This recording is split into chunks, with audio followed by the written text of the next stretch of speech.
Alright guys, so what I want to do with you is solve the problem number one. And problem number one, it's about finding the value of the cosinus and sinus for spatial angle. So first of all, cosinus 0, it's equal to 1 when the sinus 0 equals 0.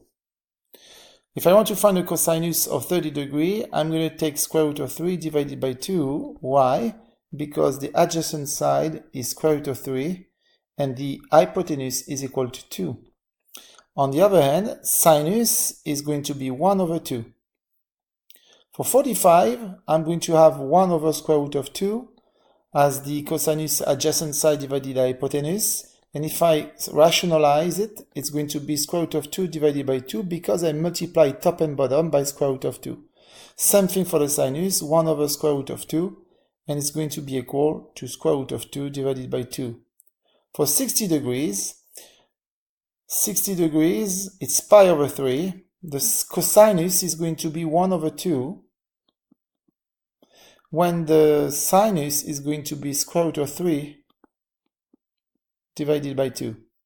On the other hand, the cosinus of an angle equal to 90 degrees equals 0, when the sinus equals 1. Just to recall, cosinus of an angle is adjacent side over hypotenuse.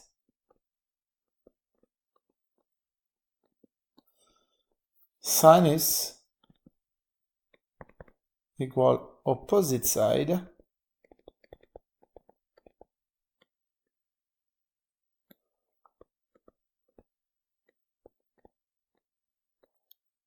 over hypotenuse. Alright, so now let's try to do problem number 7. On this problem number 7, they are telling you that sinus theta equals square root of 2 divided by 2 and cosinus theta equals square root of 2 divided by 2. And the question is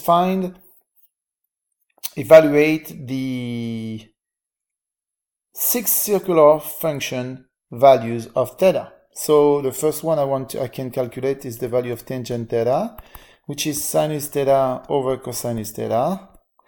And that is going to be square root of 2 divided by 2 over square root of 2 divided by 2. That gives me 1. Then I can calculate the value of cotangent theta, and that is going to be 1 over tangent theta. Therefore, it's going to be 1 over 1. So 1. Next one, it's going to be the cosec theta. Cosec theta. Oh, 2 times. Cosec theta. And I know that cosec theta equal 1 over sinus theta. Therefore, it's going to be 1 divided by square root of 2 divided by 2, which is 1 over 1 multiplied by 2 square root of 2 over square root of 2. I flip my second fraction. I end up to have 2 square root of 2. And if I rationalize, I multiply by square root of 2 top and bottom, and I end up to have 2 square root of 2 divided by 2. Therefore, the answer is going to be square root of 2. Finally, for sec theta, well, sec theta equal 1 over cosinus theta, which is 1 over square root of 2 divided by 2. It is going to be, therefore, the same answer than cosec theta, which is square root of 2. Alright, so let's try to do problem number 9 now. On this problem number 9, we are telling you that the cosinus theta equal 5 over 13, when the sinus theta equal negative 12 over 13. So tangent theta equal negative 12 over 13 divided by 5 over 13, which is negative 12 over 13 multiplied by 13 over 5. I flip the second fraction. The 13 divide out, and I end up to have a negative 12 over 5. cotangent theta, it is 1 over tangent theta, and so therefore minus negative 5 over 12. Cosec theta, 1 over sinus theta, and so it's going to be 1 over negative 12 over 13. Therefore, the answer is going to be negative 13 over 12. Finally, sec theta, which is 1 over cosinus theta, which is 1 over 5 over 13. And so the answer is going to be 13 over 5. Pretty easy. Alright guys, so now let's try to do the problem number 17. On this problem number 17, it's about finding the exact value of the exact function value of sinus 7 pi over 6. So the idea is first to try to figure it out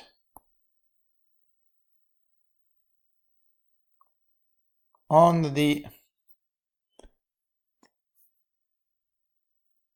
trigonometric circle.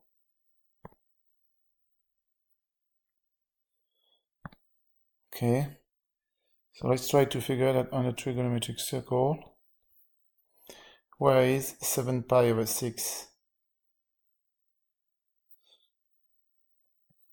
Well, on 7 pi over 6, if I have pi over 6, 2 pi over 6, it's pi over 3. 3 pi over 6, it's pi over 2.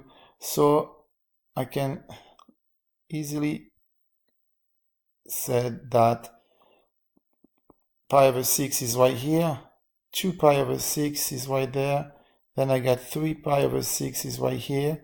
So 7 pi over 6 is exactly here. Therefore, I can definitely say that the value of my sinus is going to be negative, because I will read the value of my sinus right here.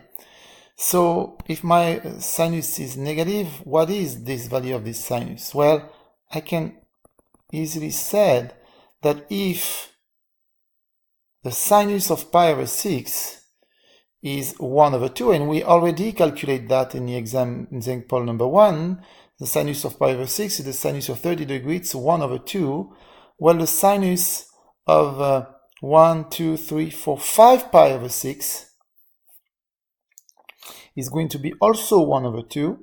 Right here, the sinus of 5 pi over 6 is going to be 1 over 2. And the sinus of 7 pi over 6 is going to be equal to negative 1 over 2. So I can fairly say, based on the construction of the trigonometric circle, that the sinus of 7 pi over 6 is going to be negative 1 over 2. Alright guys, now let's try problem number 24. In the problem number 24, we have to calculate tangent of negative 17 pi over 3. So we are going to do a trigonometric circle. Alright, let me take my ruler. There we go.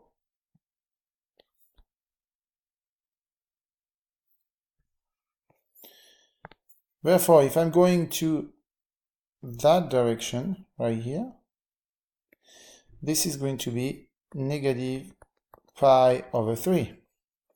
And if I do negative 2 pi over 3, negative 3 pi over 3, and so forth, negative 5 pi over 3, negative 1 pi over 3, 2 pi over 3, 3 pi over 3, this is negative 4 pi over 3, right there negative 5 pi over 3, and right here negative 6 pi over 3. One right there, I got negative 3 pi over 3. Let's write all of them, negative 2 pi over 3. So when I end up to go to up to negative 17 pi over 3, I'm right here. This is where I'm going to be. And when I'm looking at, say, negative 17 pi over 3, I realize that it's equal to the same than if it was this angle. And so cosinus of negative 17 pi over 3 is equal to cosinus pi over 3. And cosinus pi over 3 is equal to 1 over 2.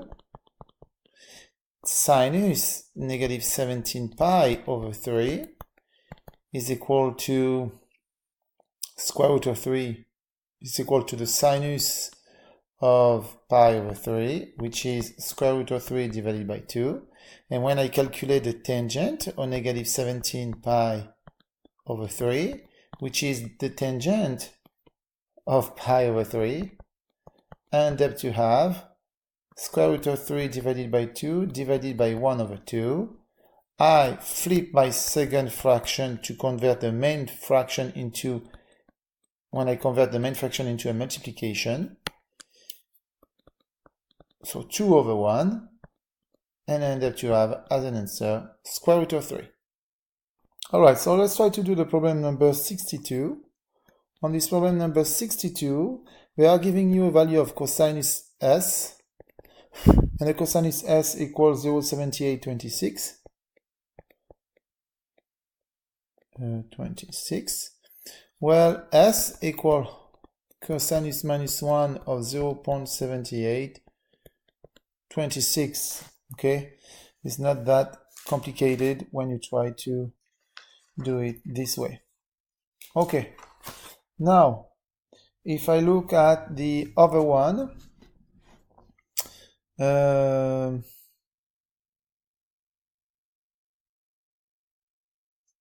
I can look at the problem number. What problem did I say? Tangent S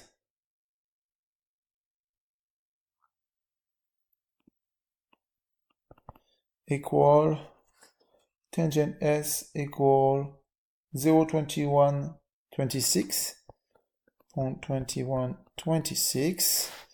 So S equal 10 minus 1 or 0.2126.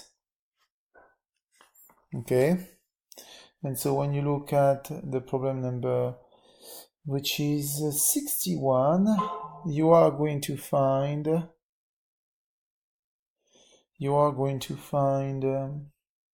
value of 0.2095. And for the other one, you are going to find a value, actually this is 0.2095. I'm already done with this one. For the other one, we're having 62. That was number 61. This is why I inverse the answers. Number 62, 0.6720. Alright guys, so now let's try to do the last one, problem number 67. On this problem number 67, you get sinus s equal 1 over 2, and you need to find the exact value of s in the given interval, knowing that the interval is pi over 2 and pi. Well, when you look at your trigonometric circle that you have like to remind you that you must know perfectly well, the only value of s, the only value of the angle which has a value of the sinus equal 1 over 2 and is in the interval pi over 2 pi, which is quadrant 2, okay, this is quadrant 2, is s equal 5 pi over 6. So pretty easy with the use of your trigonometric circle to find the answer to that problem.